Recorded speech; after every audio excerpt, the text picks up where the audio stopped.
안녕하세요. KDT 웹 백엔드 2기 P반 이예림이라고 하고요. 오늘 저는 스프링 부트라는 주제로 발표를 하게 되었습니다. 잘 부탁드리겠습니다. 우선 발표에 앞서서 제가 이 주제를 선택한 이유를 먼저 말씀을 드리려고 해요. 저희가 모두 스프링이랑 스프링 부트라는 주제로 열심히 공부를 하고 있잖아요. 그런데 막상 누군가 스프링이 뭐야? 그래서 스프링 부트가 뭐야? 라고 저한테 물어본다면 웹 개발 편리하게 해주는 프레임워크지? 그 이상으로는 설명을 잘 못하겠더라고요. 그래서 이번 기회로 이 둘이 각각 무엇이고 차이점은 또 무엇인지 스스로 공부도 하고 서로 공유해 보고자 이 주제를 선택하게 되었습니다. 그럼 본격적으로 발표를 시작하겠습니다. 발표 순서는 스프링이란, 스프링 부트란, 그리고 마지막으로 스프링과 스프링 부트를 서로 비교하면서 스프링 부트를 사용하면서 얻게 된 이점을 같이 설명드리고자 합니다. 먼저 스프링이란 뭔지를 말씀드리기 전에 제 발표에서 말하는 스프링에 대한 정의가 필요할 것 같아요. 이제 두 갈식으로 말씀을 드리자면 제 발표에서 나오는 스프링은 스프링 프레임워크를 의미합니다. 왜 제가 스프링에 대한 정의가 필요하다는 말씀을 드렸냐면 저희가 스프링 이렇게 말은 많이 사용하는데 스프링이라는 말이 컨텍스트, 그러니까 문맥에 따라서 그 의미가 달라지기 때문입니다. 어떤 경우에는 스프링이 스프링 프레임워크를 말하기도 하고 어떤 경우에는 스프링 프로젝트랑 스프링 프레임워크, 부트 이런 걸 다 포함한 스프링 개발 환경 그 자체를 의미하기도 하거든요. 제 발표에서 말씀드리는 스프링은 스프링 프레임워크라고 이해를 해주시면 감사하겠습니다. 이제 드디어 스프링이란 무엇인지 말씀을 드릴 수 있게 됐는데요. 제가 정의를 해봤는데 스프링이란 좋은 객체 지향 어플리케이션을 개발할 수 있도록 해주고 개발자들이 비즈니스 로직 구현에만 집중할 수 있게 해주는 자바 기반 프레임워크라고 정의를 할 수 있을 것 같아요. 이렇게 말씀드린 거에 중요한 게 두 가지가 있는데 첫 번째는 스프링 프레임워크가 객체 지향을 지원하고 있다는 것이고 두 번째는 그럼으로써 애플리케이션을 개발하는 개발자들이 다른 거는 별로 신경을 쓰지 않고 핵심 비즈니스 로직 구현에만 집중할 수 있게 해준다는 것입니다. 그럼 이 두 가지 특징 중에서 스프링이 좋은 객체 지향을 지원하고 있다고 했는데 어떻게 지원을 하고 있는가, 어떤 개념으로 지원을 하고 있는가를 말씀드리고자 합니다. 스프링은 DI 의존성 주입을 함으로써 객체 지향의 핵심 개념이라고도 저희가 항상 배우는 다형성, 그리고 솔리드 개념 중에서 특히 OCP, DIP를 가능하도록 지원합니다. 요 지원을 하는 거를 코드로 조금 간단하게 설명을 드리고자 합니다.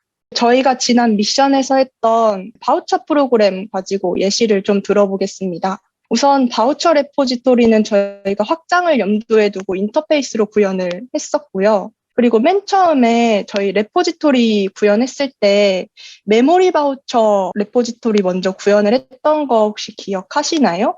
메모리상에만 저장을 하는 레포지토리를 처음에 만들었었는데 그리고 조금 지나고 나서 JDBC 바우처 레포지토리를 구현을 했었죠. 그러다 보니까 이 레포지토리를 가져다 쓰는 여기서는 이제 클라이언트라고 할 수 있는 바우처 서비스의 코드는 변경이 불가피해졌어요. 근데 이때는 저희 첫 번째 그림과 같이 바우처 서비스의 코드는 변경하지 않았어요.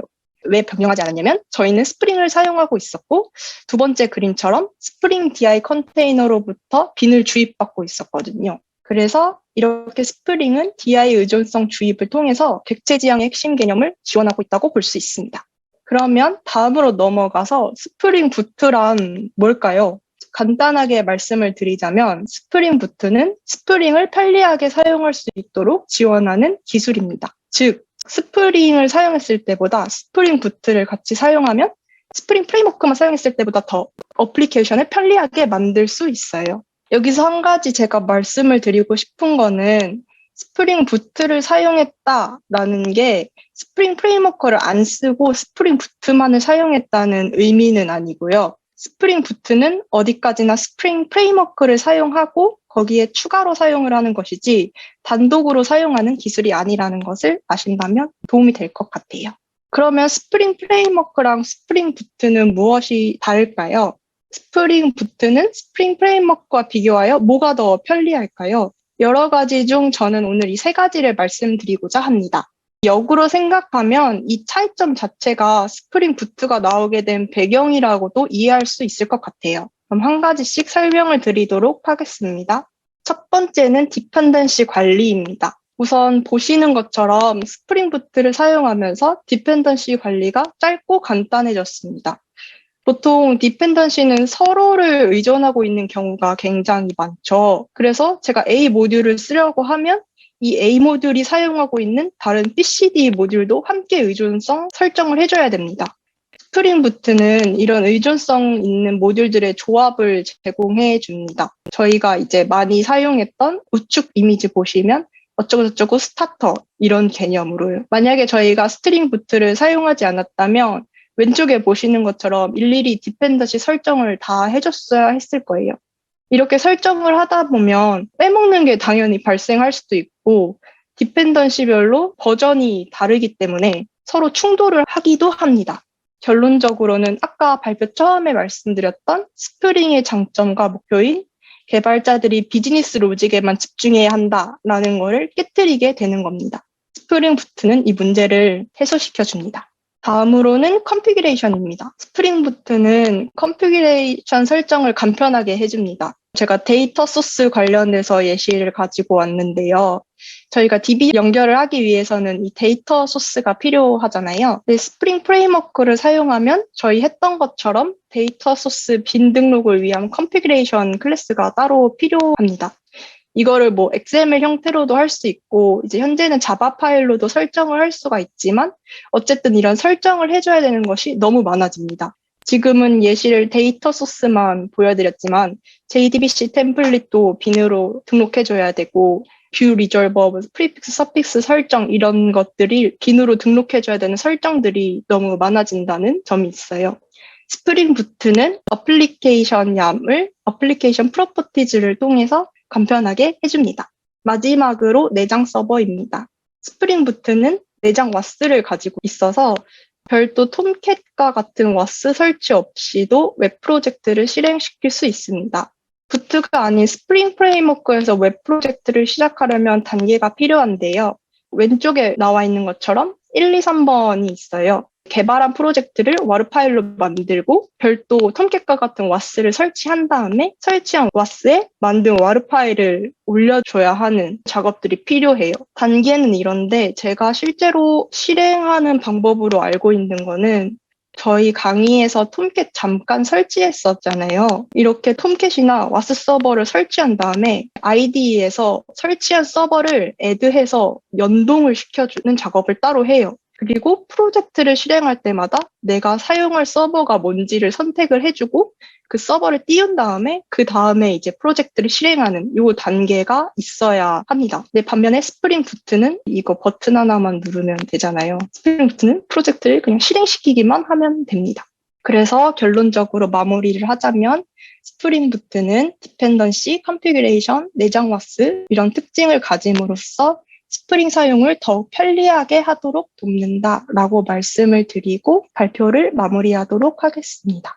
오늘 스프링이랑 스프링 부트의 차이점 그리고 각각 무엇인지에 대해서 간략하게 설명을 해드렸는데 이게 스프링 부트가 어떻게 이렇게 간편하게 동작을 할 수 있는가에 대해서는 별도로 찾아보시면 도움이 될 것 같아요. 마지막으로 발표 시 참고한 자료입니다. 감사합니다. 되나요? 스프링을 써야 되는 거예요? 스프링 부트를 써야 되는 거예요?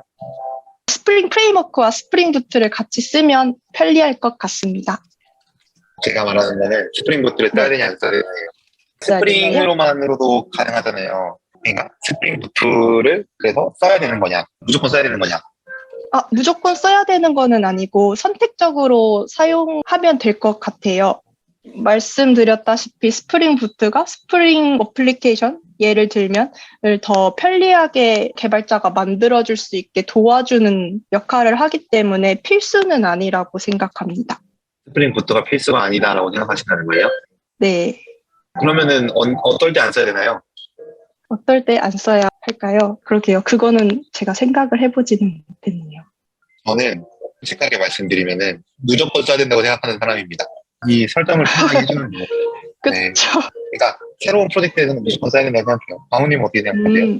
무조건 써야죠. 개발 일정 하루 딜레이될 때마다 한 100억씩 날아간다 생각하면 해야죠. 제가 예전에 이러한 문제에서 누군가에게 들은 얘기가 있었는데, 스프링 부트가 나온 지가 얼마 안 됐잖아요. 근데 뭐 그런 거에 불안정하지 않냐라는 그때 누군가가 그런 질문을 했고, 그때 답변 주신 분이 넷플릭스도 쓰는데 별 문제 없는 거 아닌가요? 라는 얘기를 하셨거든요. 그래서 굉장히 인상 깊었던 말이어서 공유드리고 싶었습니다. 문제 있으면 그 이슈 올려서 커밋 날리면 되죠, 뭐. 근데 아마 스프링 쪽 관련된 프로젝트가 워낙 커미터들이 많아서 진짜 할 게 없을 거예요. 이미 다 되어 있어서. 그 정도로 안정적입니다. 스프링 데이터 프로젝트 같은 경우는 좀 할 게 좀 있다고 들었는데 그 외에는 지금 많이 거의 다 나올 건 다 나왔다고 들었어요. 여러분들 스프링 부트 3 나오는 거 아세요?